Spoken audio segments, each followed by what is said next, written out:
So this is the rope that broke and caused the water tank to fall. The rope looks pretty durable. How can it be burned through so quickly by fireworks?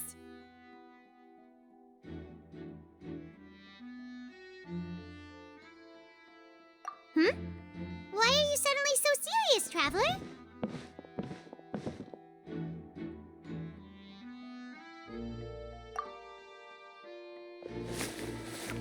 Whoa! Look! This bit is made from different material!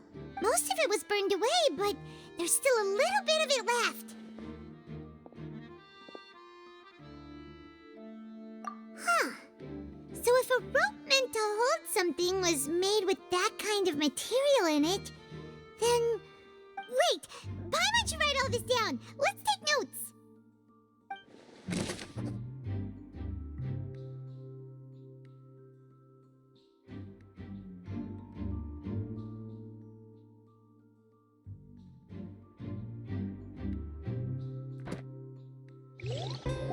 Hello there! What are you investigating? Oh, this location has also been cordoned off because the Magic Troop members are currently considered prime suspects. The investigation team is still collecting evidence. The seats were all booked in advance, so we were able to deduce the missing woman's identity by checking the guest list.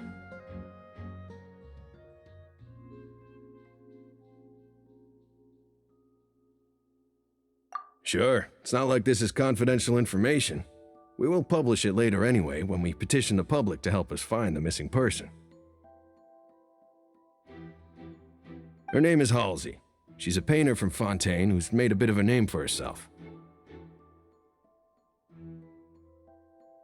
Apparently, she wasn't a regular at the Opera House, but she'd been feeling some pressure with her work lately, which made her decide to come see the magic show.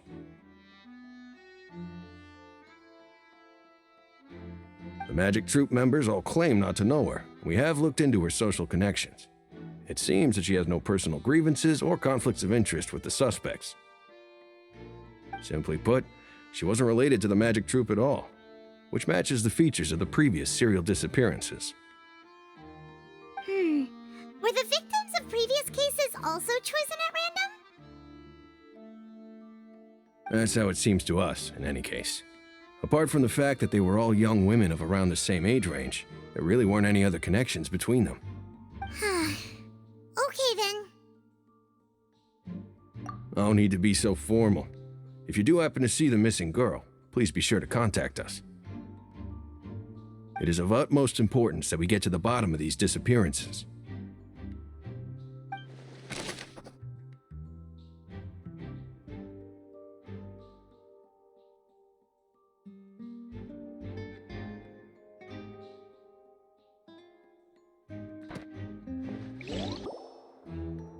The investigation team has some new findings. Turns out there's an issue with the random number selector after all.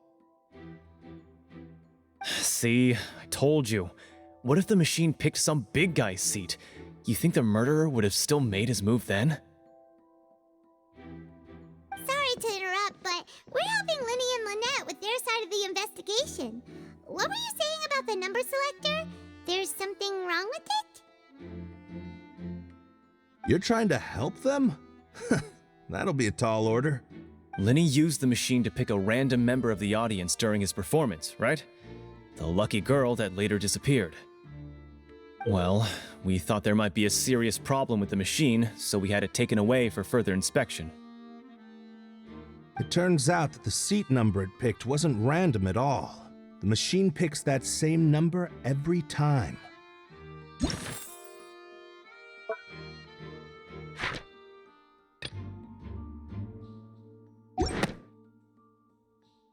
I'm sure you already know that you have to make a reservation in advance to get a seat, regardless of whether it's a trial or some performance. In other words, Linny knew who would be sitting where from the very beginning. That much checks out. Linny reserved our seats for us too. Bet you see why I was saying it'd be tough to make a case for Linny.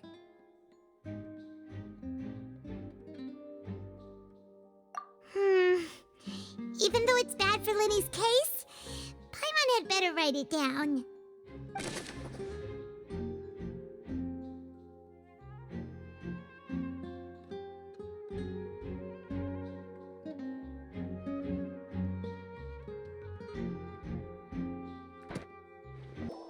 I see that you're investigating the area.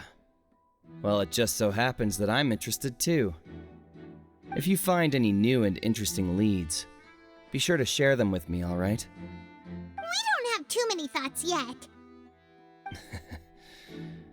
Then why don't I tell you my hypothesis first? The way I see it. The thud? Oh, you mean the sound that happened during the countdown? Yes, exactly. It wasn't terribly loud, but I suspect that most people heard it. It's just that everyone was awaiting the results of Linny's trick with bated breath, so no one paid it much mind. But now that the incident has happened, the thud has become an important clue. That makes sense. So, what do you make of it? I'm of the opinion that it may have been the sound of Linny's accomplice, Lynette perhaps, jumping atop the water tank or something like that. And when the pyrotechnics went off, she cut the rope, sending the water tank crashing down.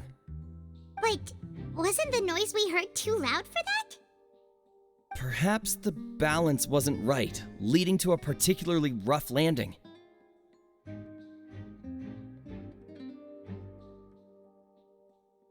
Oh, that's true. I suppose I must reconsider. That does remind Paimon, though. What was with that sound?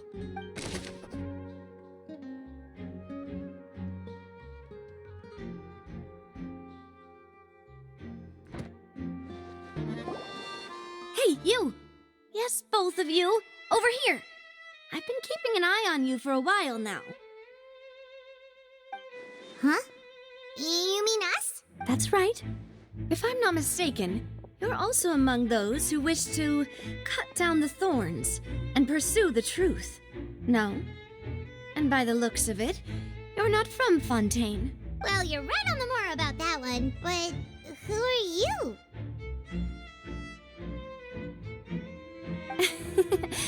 Have you never heard of the Spina di Rosula? From mediating disputes and providing protection to solving conundrums, you name it, Spina di Rosula does it. And I, Navia, have the honor of being its renowned president. Though those who play by our rules call me boss. I'm Silver, her attendant. Pleased to meet you. And I'm Melus. Demoiselle's various daily needs and affairs are under my purview. Huh? Boss? Demoiselle? What? Well, I am the second generation president. Malus and the others are still used to my previous title. My apologies, Demoiselle. Should you prefer, boss, I will endeavor to use that instead. No need. You don't have to call me boss. Just Navia is fine. Okay, if you say so. Not that we're members of Spina di Rosula anyway. All merely trifling details. Never mind. Now, back to the situation at hand. That's right. I've always kept an eye on the serial disappearance cases. My interest stems from a matter back from my father's time.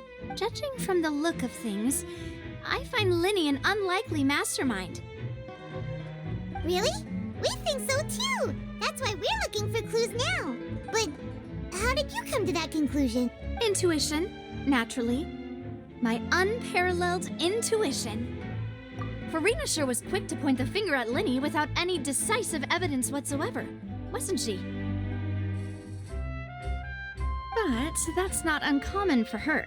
If you remember, the justice had to interrupt her and ask if she was pressing charges just to keep her from getting carried away. Anyway, a trial begins the moment someone levels charges. And, of course, there was no way Farina was going to back down in that situation. Sounds more like you just don't trust the Hydro Archon. Well, what's your opinion? I must admit that she can be interesting at times, but liking her doesn't mean that I'll blindly agree with her.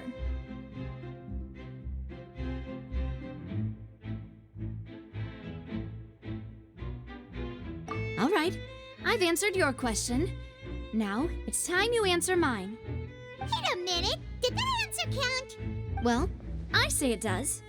But don't worry, you won't hear any pointless questions from me. In your opinion, do you think it's right to treat a trial like it's an opera?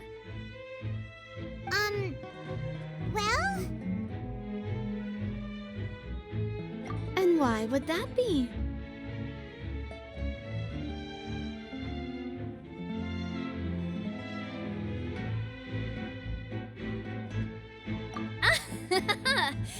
See, Silver and Maloose? I told you they'd be different. Most astute of you, demoiselle. I too think that the traveler's response was most excellent. No matter how wonderful the script or how fervent the audience's expectations may be, the trials that go on stage here must be based in fact. And if that can be done, boss, then... All right, that's quite enough, Maloose. Anyway, I like your answer. You passed with flying colors. Now, I need to make some preparations, following which our joint investigation shall commence. You two shall be my assistants. Wait! Since when did we become assistants? Oh, well, I can be the assistant, sure. Or your companion, if you like. That's more like it.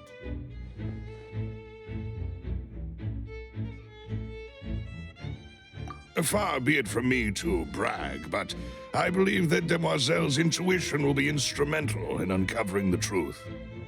You wish to save a friend from false accusations, and we wish to unravel the disappearances. You have a point.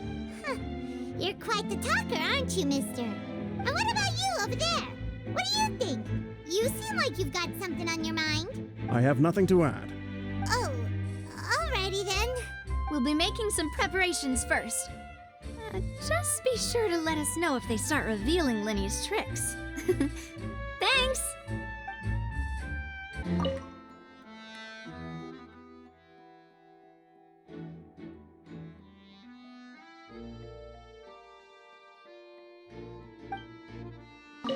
Lenny's still talking to the guards.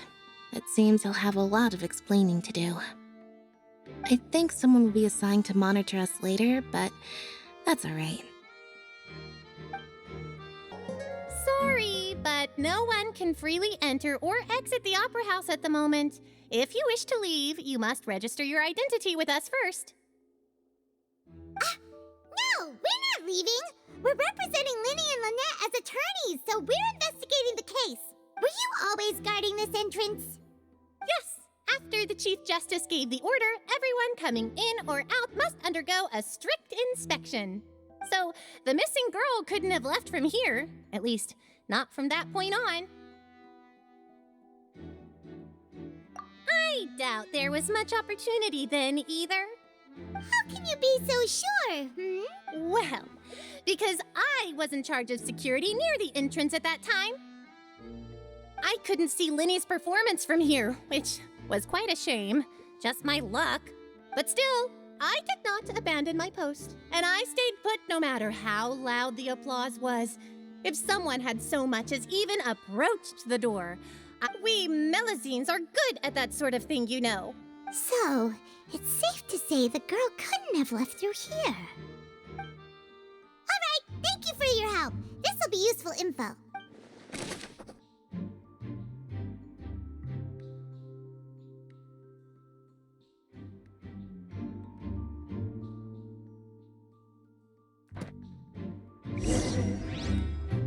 We've checked everything of note here at the performance venue.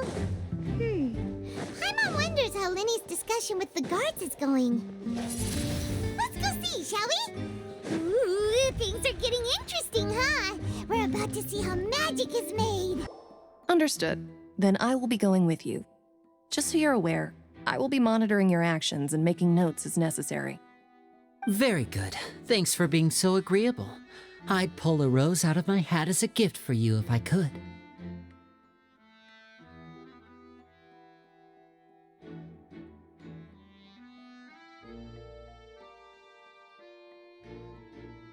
You may spare the pleasantries. I'm just doing my job. You've arrived. Who's this? Me? I'm Spina di Rosula's guardian angel. If you've got a problem, I've got the firepower. Sorry, I got a little carried away there. Call me Navia. I'm a partner of theirs, and will be helping investigate this whole situation. And these are my companions. Would you mind if they join as well? Fine by me. Oh, new helpers? I would be most grateful. Well, let's just say we're tagging along. It's not every day you get to see the secrets behind magic performed on such a large scale. I appreciate your kind interest. Come with me. We'll be heading below stage. Huh? Below stage? Yes, a world of secrets is hidden beneath this magic box, prepared specifically for this switcheroo trick. But before I reveal everything, you should have a look first. Notice anything strange here?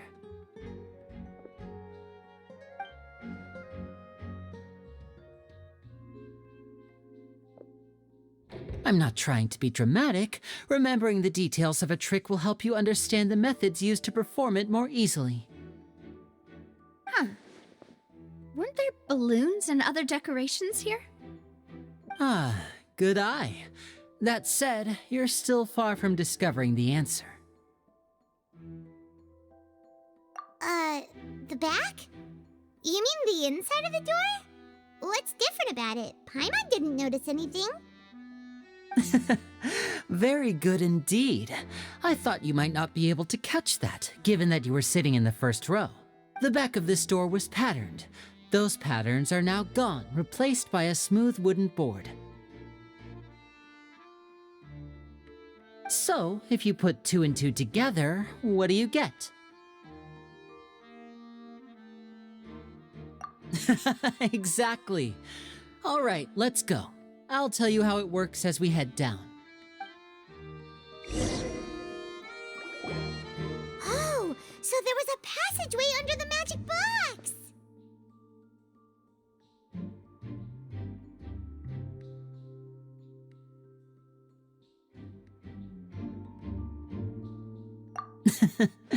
I knew you'd figure out most of it as soon as you saw this place.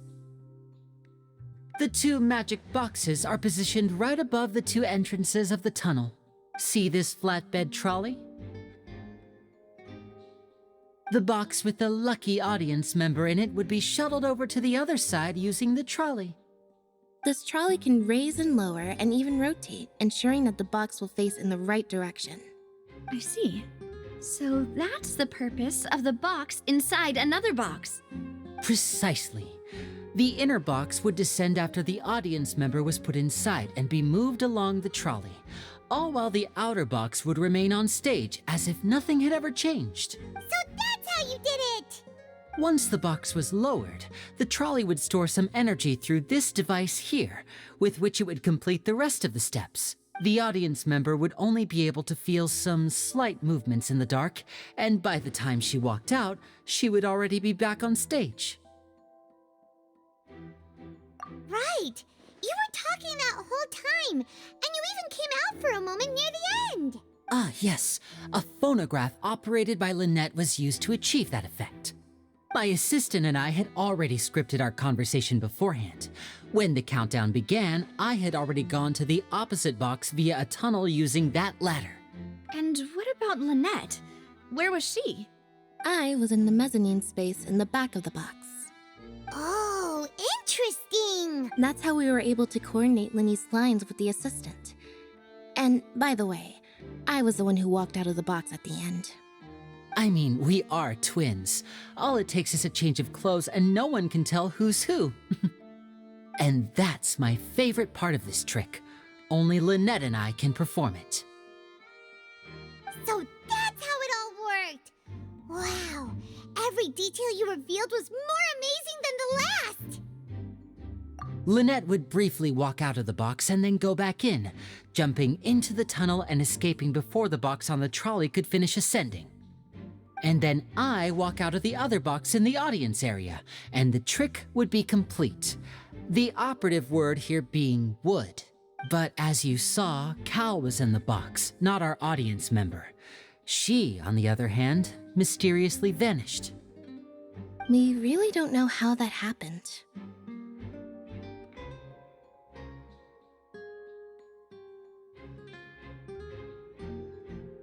If not for that interlude, this would have been an astonishing trick. I probably never would have figured out how you pulled it off. And yet, to think that someone was able to use this magic trick to commit a crime. Could we have a look around? I think we can come up with some more leads.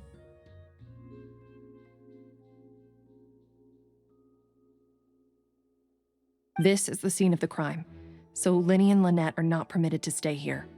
I'll escort them back up. Yes, of course, no need to be so strict now. I won't disappear into thin air, you know. Thanks, everyone. We're counting on you.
What's this? Looks like a hook tied to the end of a rope. Huh? There's all kinds of odds and ends here. Perhaps it was a prop for a different trick. But why would it have been left here? Whatever it is, let's make a note of it first.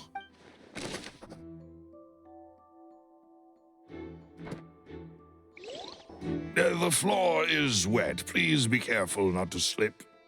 Speaking of which, why would there be water here? Oh, Paimon knows! It's one of those tricks where you pour water into a jug and then flip the jug over only for the water to disappear? And here's a broken vase. Huh. Did the trolley knock it down while moving? That can't be. The trolley moves along tracks from start to finish. It couldn't have hit the vase at this distance. Let's note this down too and think about it later.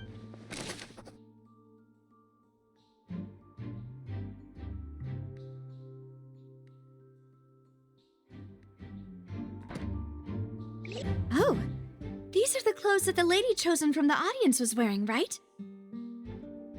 Her clothes are here, but she's nowhere to be found. Right. And do you really need to do that if you're kidnapping them? Ugh, this is so confusing. Paimon doesn't want to be a detective anymore.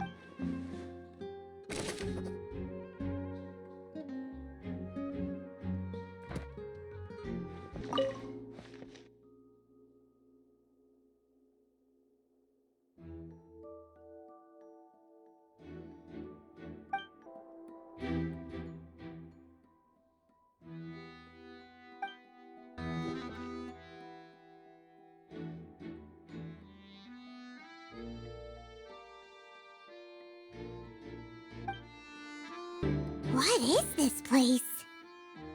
It seems someone could fit through here. Huh.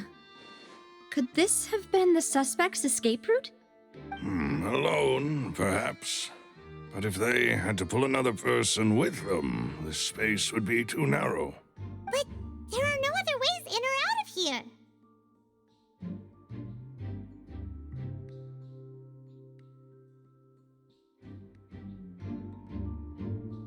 Oh, you're right! Let Paimon write that down.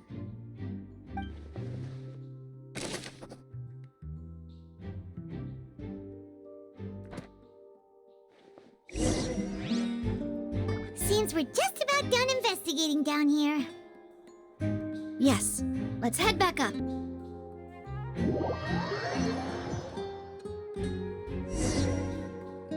Well, we've ascertained the state of the crime scene. Let's find a place to sort out our findings once Malus returns. It seems to me that there are several things that don't add up here. Apologies for the wait, demoiselle. So, what did the guards say? Did the criminal escape through the vent? They believe the odds of that are very low, since the vent leads to the Opera House's basement. The guards have checked the area carefully. No one left through the basement during the performance or after the incident, and no one was found hiding there. So the tunnels become like a secret chamber then! You know, like the kind you usually see in novels. The plot thickens. Halsey's disappearance and Cowell's death are both quite inexplicable. No wonder Farina was so confident in her accusation. All the current evidence points toward Linny and Lynette. In other words, the charges are very likely to be upheld unless we make some considerable progress. Charges and then trial. So if the charges are upheld, they'll announce a sentence. That's right. This is how a trial goes in the Opera House. During the proceedings, the Chief Justice and the Oratrice will hear statements from both sides. That's right. This is how indemnitium is produced. The statements from both sides, the defenses from attorneys, witness testimonies, and even the audience's emotions will all be projected on the Oratrice. To put it simply, it's as if the Oratrice has its own will and is a judge in its own right. This also precludes any kind of favoritism on the part of the Chief Justice. Not that this has ever happened anyway. Once both sides have finished speaking, the Chief Justice will make his final decision. This, too, will be used by the Oratrice as a reference. Then, finally, the Oratrice will be consulted by officials. The result it returns is the will of justice itself. Huh? So that machine is the one that actually decides? Paimon thought Novelet called the shots. In practice, there is very little difference. Both have always come to the same judgment, which is why people have great faith in the Chief Justice. Ah, yes, the guards also asked me to convey that none of us will be allowed to leave this place before the trial. Huh? Why? Because we've chosen to act as the twins' proxies. That makes us persons related to the case. They're concerned that we might be colluding with outside parties, or that we might find outside help to disrupt the case. And even if that were not so, it could prove problematic if we happen to spread key information about the case ahead of time. I'm ready to break out at any time. Whoa! There's no need for that! Paimon thinks they have a point. That said, are they providing food? Of course. I just hope you don't mind the lack of options. I'm afraid that catering to all tastes is not in the cards, nor is any guarantee of balanced nutrition. In that case, let's just sort out our findings together here. Pity. I was hoping to take you to try some of Fontaine's famous desserts, too. I mean, what better way to properly think through our findings than over some tea and sweets? Huh. Breaking out suddenly doesn't seem like such a bad idea after all. Just kidding! Paimon will... What do you mean, no snacks? Of course we'll have snacks. If we cannot buy some, then we'll simply make some. Huh? Understood, demoiselle. Everyone, please come with me.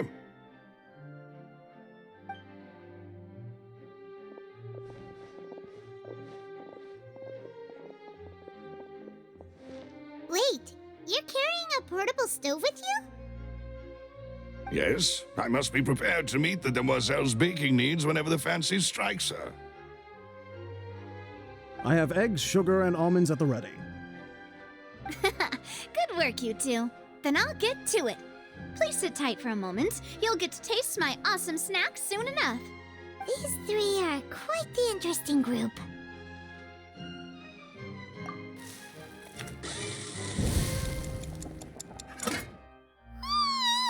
And Paimon thought it smelled good while it was still in the oven. Oh, it's even better now. Paimon can't stop drooling. From the way you had these two guys carrying all that stuff around, Paimon thought you'd have them do more during the baking process. But you ended up doing the entire thing by yourself. Beating the egg whites, grinding almonds, everything. I was applauding. And I was giving encouraging smiles.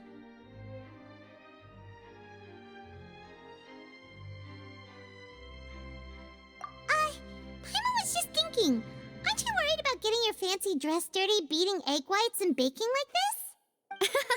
Well, I don't think it's carved in stone anywhere that fancy ladies can only read books, sip tea, ride horses, and play the piano.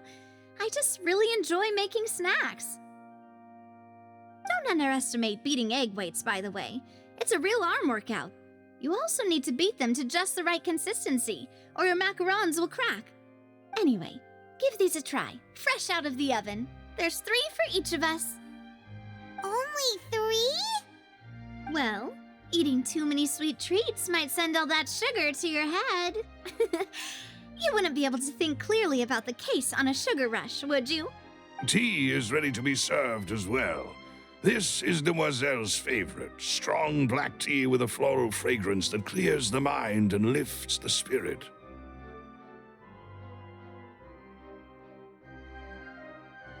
No need for concern. I'm merely doing as I should.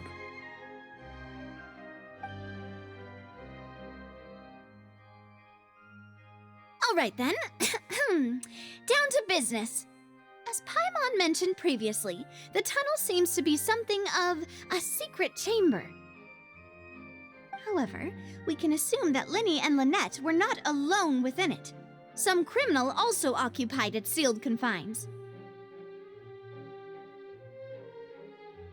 The magician twins could have committed the crimes, of course, but they lack any logical motive. Exactly! Why would they do such a thing right when everyone was watching?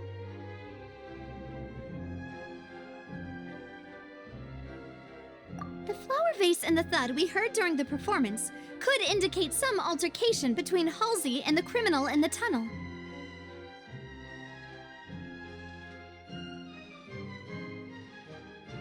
Resulting in the shattering of the vase, the discarding of her clothes, and her abduction. Perhaps the criminal thought that since she was chosen from the crowd, she would be too easy to identify if she was still wearing the same clothes. Paimon thinks that makes sense, but the real trouble is... True. None of the clues we found thus far support the existence of this third person. But the only people left to consider are both technically victims, whether it's the missing girl, Halsey, or poor Cała. Huh. Could Halsey have secretly made modifications to the magic props in order to murder Cała before making her escape? That's right. And even if she had tampered with the setup, she would need to understand the entire trick to pull it off. Nor does she have any motive. The guards said that she has never had any dealings with the Magic Troop's members. Were we not thorough enough in our search? From the sound of things, this is turning into an impossible case. Your macarons are amazing though, Navia. They smell great! They're nice and crisp and super sweet! They are my specialty after all. And I see you've already had 5 of them. What? 5? Oh, that can't be right.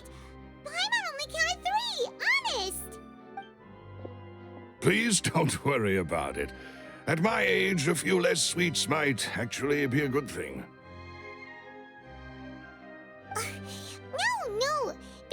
money is one thing, but Paimon knows how to count. Besides, Paimon knows that if she ate too many, then others wouldn't have enough.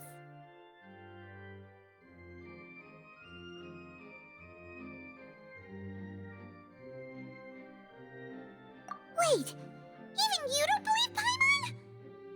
If Paimon ate those 2 extra macarons, then may they turn into stone in her stomach! All right, we get it. Well, I suppose one of us might have gotten too engrossed in our chat and eaten them by mistake. No big deal. Malus, set up the stove again if you would. Huh? What are you doing? Making sure everyone gets 3 macarons, of course. Exactly. We don't want to trouble you. As you wish, demoiselle. And I have the egg, sugar, and almonds. Well, this really is your hobby, huh?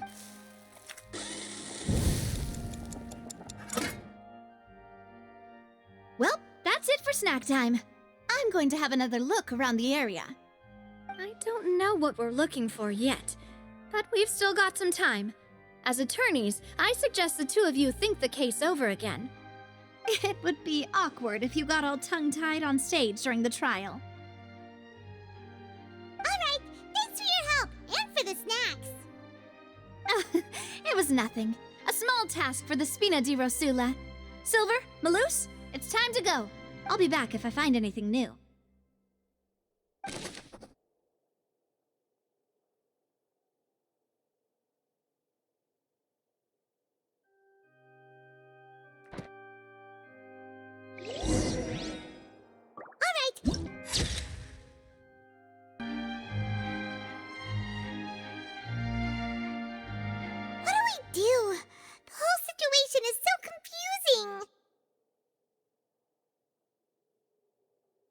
Plan. Impossible things don't just happen. We'll get to the truth one way or another. Just relax. Even if everyone else suspects Lenny and Lynette, at least we will be supporting them from the stands. Besides, I doubt Farina understands any more about what happened than we do. Thanks, Navia. Well, we'll be going then. Best of luck to you.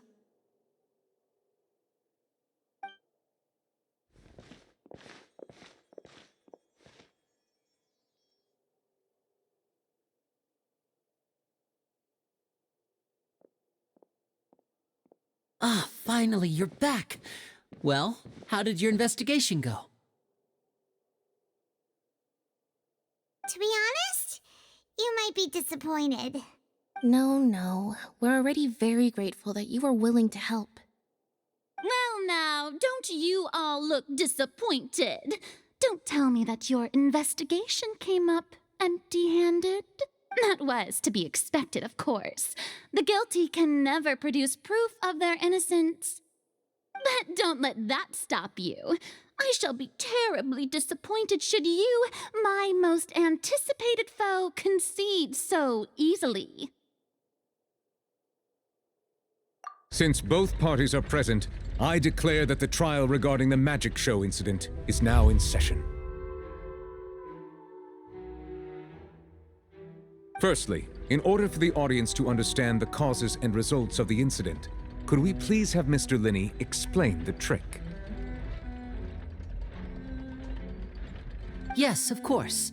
I will explain while Lynette demonstrates on stage. All the necessary items have been prepared. Thank you, Mr. Linney. In that case, I take your statement to be that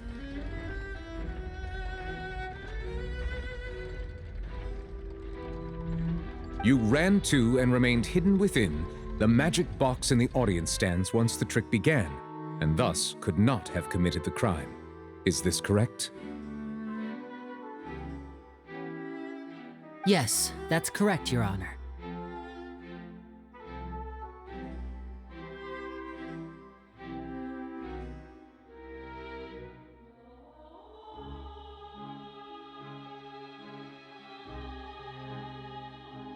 In that case, I call upon the prosecution. Lady Farina, do you wish to refute his statement in any way? Why, of course I do. Allow allow me to take the first shot and break this case wide open. Mr. Linney is clearly lying.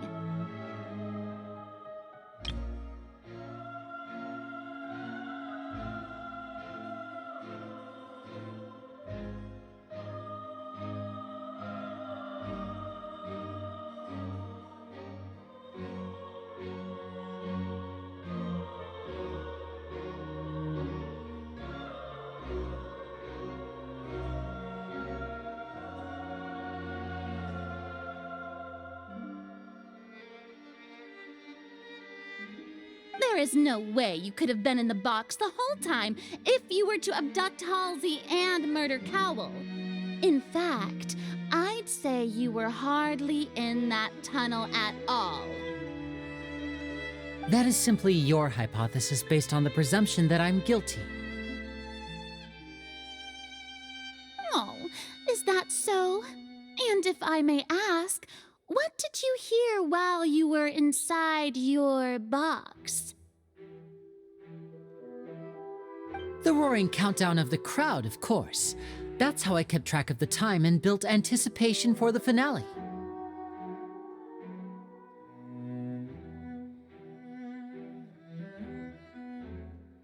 And you didn't hear anything else at all? Nothing that might leave an impression of any kind? No, nothing. I see. But when the count reached 30 seconds or so, there was a thud. One so loud that I believe practically everyone heard it. Huh? Hey, hang on. Something's not right here.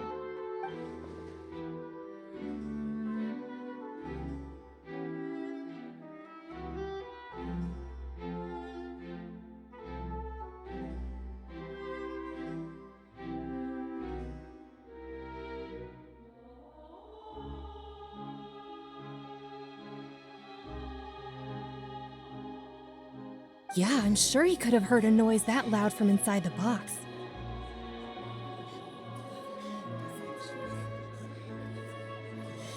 I was right by the box, and I definitely heard the thud.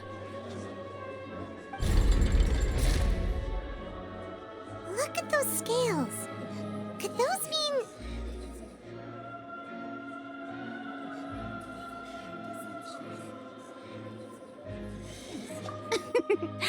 Well then, ladies and gentlemen, allow me to use the words of the magician himself.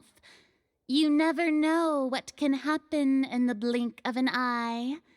Indeed, it seems his alibi can also collapse in the blink of an eye. Of course, I have armed myself to do far more than smash your alibi. Confidence cannot go unfounded, and my foundations are rock solid. Tell me, aren't you and Lynette actually from the House of the Hearth?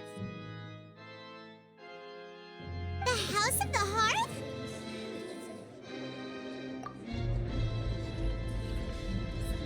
No wonder they did something like this. So the serial disappearances were the Fatui's doing. Now it all makes sense. I've got a feeling that what happened on stage probably wasn't just an accident. That's irrelevant. Our identities have nothing to do with what happened. Indeed. Then perhaps you could tell us everything that happened during that 1 minute. Your first priority is to prove yourself innocent after all. I'm sure there is little that needs to be kept secret now. Unless your script already has holes in it.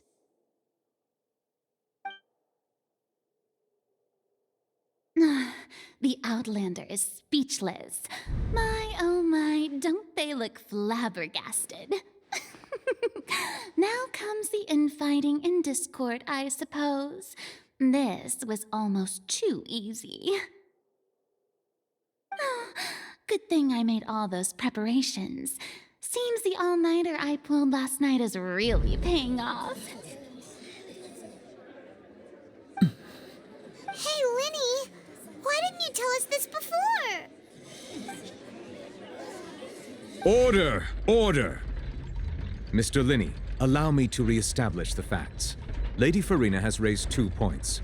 First, when the thud was heard in the Opera House, you were neither in the box nor the tunnel. Second, you and Ms. Lynette are both members of the House of the Hearth. Are these claims true?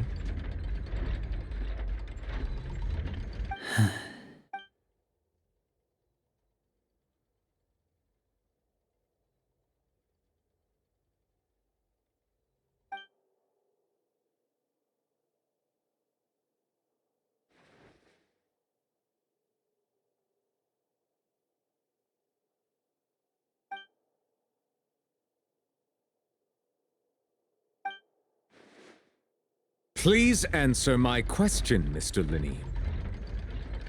I'm sorry. Yes, they're true, Your Honor. I knew it! Well, that's it. We might as well move on to the sentencing already.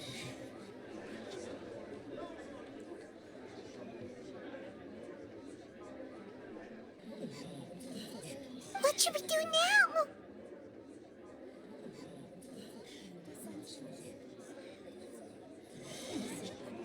Granted.